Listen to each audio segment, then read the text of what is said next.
which topic we are taking in the same lesson. In the same lesson, there are different topics that we take, right? So we are talking about just one lesson in one page. Okay. So if we are taking one lesson, we mention the lesson here that we are taking this lesson, and then we put the dates. Like on Monday, we are completing page number 38 to 41, right? And what are the general outcomes of it? Okay. What outcome? General outcome is basically what you want the children to learn about it. Okay. So that is something that you define.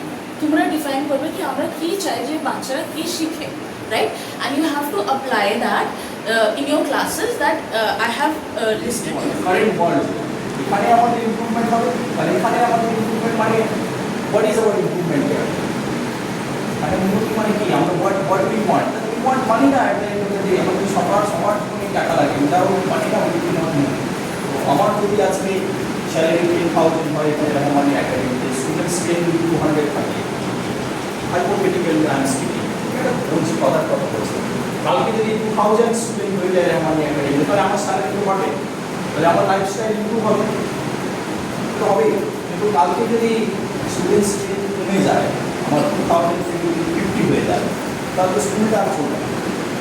School যদি না চলে, যদি স্কুলের প্রতিষ্ঠাতা রয়েছে, আমার তো building আছে, ওই যে জায়গাটি হয়তো রেন্টে দিয়ে দেবেন, নিজের ওনার ইনকাম হয়ে যাবে, কিন্তু আমরা যারা স্কুলের স্টাফ আছি আমাদের কী হবে? This is a question mark. আর আমরা সবাই জানি যে this days it is not easy to get a job. আর আপনারা এখানে you come and discharge your duty with dignity with respect. আপনারা এখানে এসে শ্রদ্ধা এবং সম্মানের সঙ্গে কাজ করেন। সো মানে আমার কাছে এটা মনে হয় যে ফর আওয়ার ওন এক্সিস্টেন্স, আমাদের নিজেদের এক্সিস্টেন্সের জন্য স্কুলের কীভাবে ভালো হবে আমাদের সবাইকেই ভাবতে হবে। এই চিন্তাভাবনাটা প্রত্যেকে করতে হবে। আপনারা প্রত্যেকে এডুকেটেড, প্রত্যেকে